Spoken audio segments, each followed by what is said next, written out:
For 44 years, the murder of Carol Ann Barrett remained a chilling mystery. On March 23, 1980, the 18-year-old high school student vanished from her hotel room in Daytona Beach, Florida, where she was spending spring break with her friends. Her body was later abandoned on the side of a highway. Though a sketch of the suspect was created based on witness descriptions, the case went cold, leaving Carol's family and friends without answers.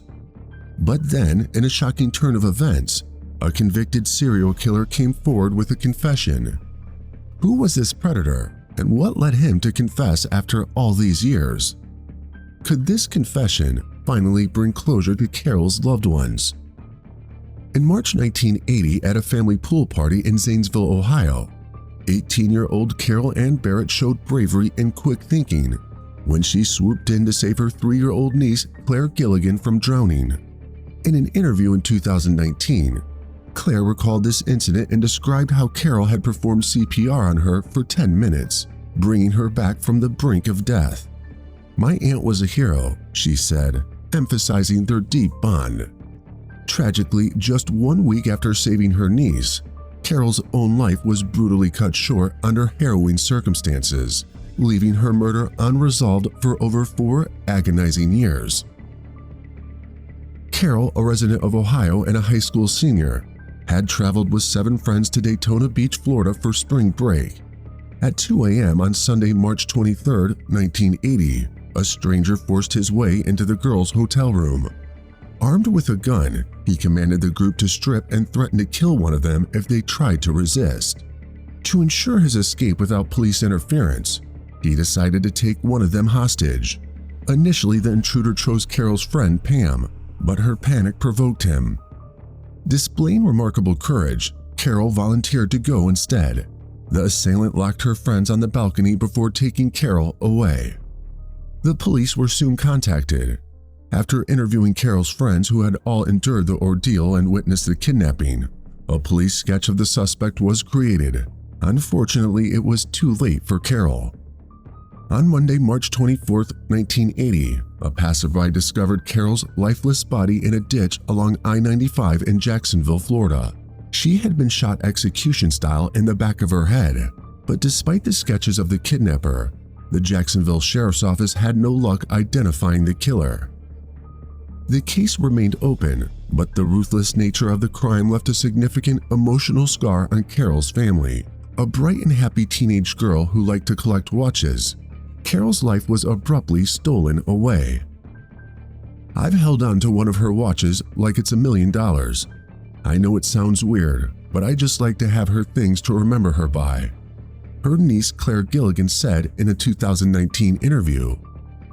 The aftermath of Carol's death was marred by cruel prank calls to her family, with anonymous callers threatening, "You're next." This harassment compounded their grief. It also instilled in Claire a heightened awareness of the dangers in the world, compelling her to study criminal justice in college. But the lack of answers over the decades continued to haunt Carol's family. "I get so mad when I watch crime shows and they find the criminal. Those families have closure, and I never will," Claire said, acknowledging the perpetual wound left by her aunt's unsolved murder. Despite efforts to revive interest in Carol's case, including 2 stories aired by Action News Jax in 2017 and 2018, and the dissemination of both hand-drawn and computer-generated sketches of the suspect, however, the family kept holding on to hope that one day justice would finally be dealt. Several critical questions arose in the minds of investigators and family members seeking to unravel the mystery of Carol's death. What were the exact circumstances leading up to the break-in at the hotel room in Daytona Beach?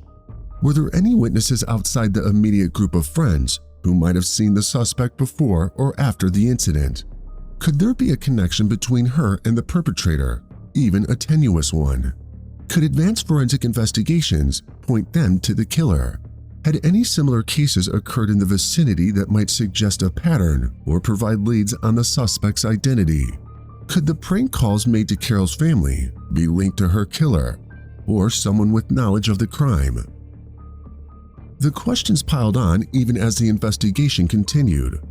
Years turned into decades, but the killer in the police sketch was never found. Eventually, Carol's murder became a cold case.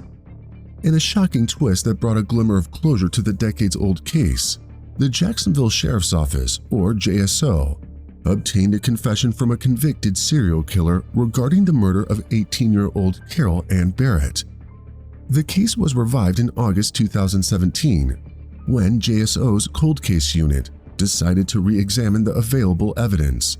In 2020, following meticulous review, the family identified a person of interest, Billy Mansfield Jr. After multiple interviews, Mansfield, who was already in prison for a series of murders, admitted in September 2022 that he was the individual depicted in the police sketch. He confessed to kidnapping Carol from her hotel room in Florida in March 1980 and murdering her shortly after. Billy Mansfield Jr., a convicted serial killer, had been hiding in plain sight all along. But who was he, and how did he evade justice for Carol's murder for more than 40 years? William Mansfield Jr., born in 1956 in Grand Rapids, Michigan, was the eldest of 5 children. Despite claims of a positive upbringing, his home life was far from ideal. His father, William Sr., was a convicted child molester who encouraged volatile behavior among his sons. This dysfunction likely influenced Mansfield's decision to drop out of school at 14 and forge his birth certificate to join the Army. Military service only worsened Mansfield's issues. He developed severe alcohol addiction and began experimenting with drugs, leading to treatment at a Veterans Administration hospital in Tampa from 1978 to 1980. His attempt at a normal life by marrying Phyllis Spielmaker in 1975 fell apart by 1979. They had 2 children, whom Phyllis chose to raise alone in Michigan after their divorce. Phyllis painted a disturbing picture of Mansfield, describing him as a closeted bisexual who brought men home from gay bars and slept with them in front of her. Mansfield's troubled upbringing and destructive choices paved the way for his horrific actions. He turned to abusing and killing women and girls, a shocking and disgusting path shaped by his past. In January 1977, a babysitter in Grand Rapids, Michigan, accused Mansfield of sexual misconduct. He was sentenced to 6 months in prison and 36 months of probation, but shortly after his release, he assaulted 2 teenagers in a rural area of the city, violating his parole and resulting in his return to prison. While in prison, Mansfield shared a cell with a fellow detainee, Albert Lee III, who confessed to Mansfield that he had abducted and killed 11-year-old Linda Vanderveen from a high school crossing in Grand Rapids. Mansfield would later use this information to testify against Lee in exchange for a reduced sentence, resulting in his release after serving a year. But these stints in prison did little to fix his appetite for violence. On June 19, 1980, Mansfield kidnapped 18-year-old Pamela Sherrill, forcing her into his van. He drove her to a rented trailer, where he assaulted and injured her. Sherrill reported the assault to the police, but Mansfield was on the run. Later, on November 23, Mansfield was arrested in Santa Cruz, California, but was released again after posting bail. And so, Mansfield was set loose again, prowling for his next victim. On December 7, 1980, the lifeless body of 29-year-old Renee Salling was discovered in a drainage ditch by the side of Buena Vista Road in Watsonville, California. Renee, a mother of 3, had last been seen by her husband the day before. When found, her clothes were torn and her blouse and pants had been pulled down to her ankles, showing clear signs of assault. The coroner's report showed that she had been strangled. Based on statements from witnesses, police put together the descriptions of 2 suspects, young males in their 20s, likely related to each other. 4 days later, Mansfield and his 23-year-old brother Gary were brought in for questioning in Winnemucca, Nevada by a rookie police officer. They lied about their identities and ages, but their physical descriptions were a match for the suspect profiles. The brothers were taken into custody at the Humboldt County Jail in California. On December 16th, the Mansfield brothers were arraigned in Watsonville court on murder charges related to Renee Salling's death. The media dubbed them the Bag Brothers because they wore paper bags over their heads to protect their testimonies of potential witnesses. The Mansfields pleaded not guilty to charges, but were ordered to stand trial for Renee's murder by Justice John Marlowe on February 4, 1981. In mid-March 1981, the Hernando County Sheriff's Department in Florida got their hands on a search warrant to dig up the Mansfield family property in Spring Hill, Florida. This action was taken in response to an informant's claim that a body was buried on the property. Authorities began an extensive search and excavation, eventually uncovering a true house of horrors. The first set of skeletal remains was found in a shallow grave covered with a blanket and included a skull. These remains were immediately sent for examination. Pathologist Dr. William Whitman determined that the bones belonged to a female under 20 years old who had died around 5 years earlier. Convinced that the property held more remains, additional officers from neighboring counties and metal detection experts were called to join the effort. Over the following weeks, continuous excavations yielded more distressing results. Initially, investigators uncovered bones of chickens and cows, but on March 24th, they discovered a small sack of human bones under the fireplace. Encouraged by this find, investigators continued digging, unearthing more skeletons, all belonging to young women. In all, the remains of 4 victims were found buried on the Mansfield property in Florida. Based on the skull, skeletal characteristics, and a missing tooth, the first body found at the property was identified as Elaine Louise Ziegler, a 15-year-old teenage girl who went missing on New Year's Eve of 1975. Originally from Parkman, Ohio, Elaine went missing from a KOA campground near Brooksville, Florida, where she had been on vacation with her mother and stepfather. Elaine was last seen heading to the camp showers, but when she failed to return by the next day, her parents reported her missing. The local police department and volunteers organized search parties to scour the area, initially believing Elaine to be a runaway. Some people reported seeing a girl matching her description riding a motorbike who claimed she was returning to Ohio when asked. Other reports had seen a girl matching her description speaking with a man in his 20s near the shower area and later getting into his car, described as a light blue Ford vehicle with Florida license plates. Among the bodies was the skull of a young girl, which was sent to Colorado State University for reconstruction by now retired anthropology professor Dr. Michael Charney. The victim, tentatively named Jane Doe, was thought to be younger than 13 years old. Unfortunately, no positive matches were ever made, and her identity remains unknown to this day. The third body, described as a white female aged 22 to 30, remained unidentified until July 2022, when advancements in genetic genealogy finally achieved a breakthrough. She was identified as 16-year-old Teresa Fillingham, who had been reported missing on May 16, 1980, when she failed to show up for a scheduled job interview at Tampa, Florida. A Tampa native and Hillsborough Community College employee, Sandra was last seen on April 27, 1980, in the parking lot of Pam's Liquor Lounge with a man described as a biker. Her car keys and eyeglasses had been left behind at the bar.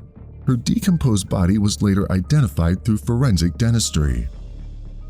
Nearly 4 decades after the initial excavation, yet another search was conducted at the Mansfield family home in Spring Hill, Florida. This second search was the result of Mansfield's brother, Gary, being arrested on drug charges in October 2022. Traces of more human remains were located, painting a grim picture of a serial offender whose actions had gone undetected for years. The excavation and identification efforts brought some closure to the families of the victims, but many questions about the full extent of the Mansfield brothers' crimes remained unanswered. Following the discovery of the skeletons in 1981, Mansfield's trial for the murder of Renee Salling in California was moved to the city of San Rafael to avoid local publicity bias.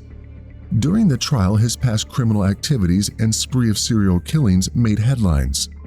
But despite the evidence provided, the jury could not reach a unanimous decision, resulting in a mistrial. Assistant State Attorney Chip Harp requested a 6-month delay, which was granted.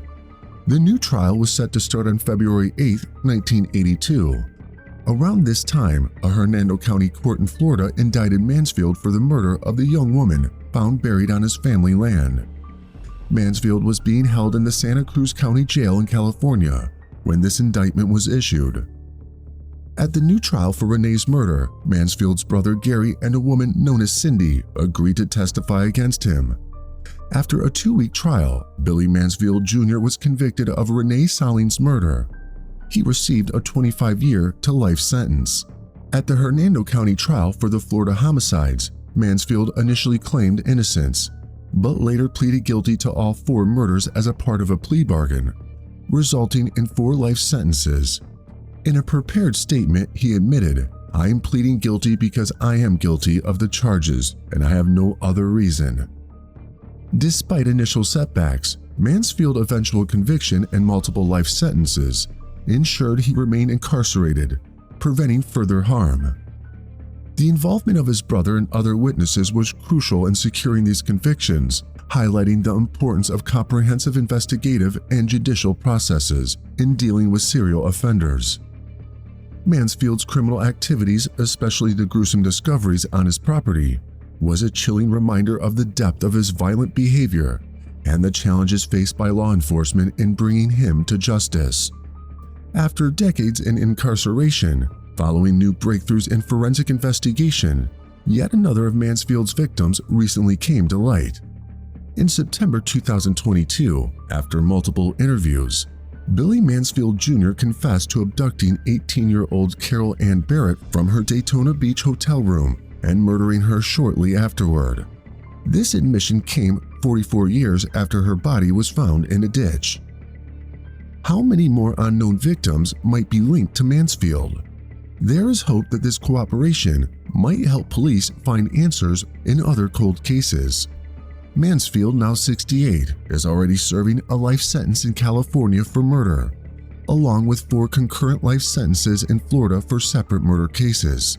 Given that he was already incarcerated when he admitted to killing Carol Ann Barrett, the state attorney's office in the 4th Judicial Circuit decided not to pursue additional prosecution.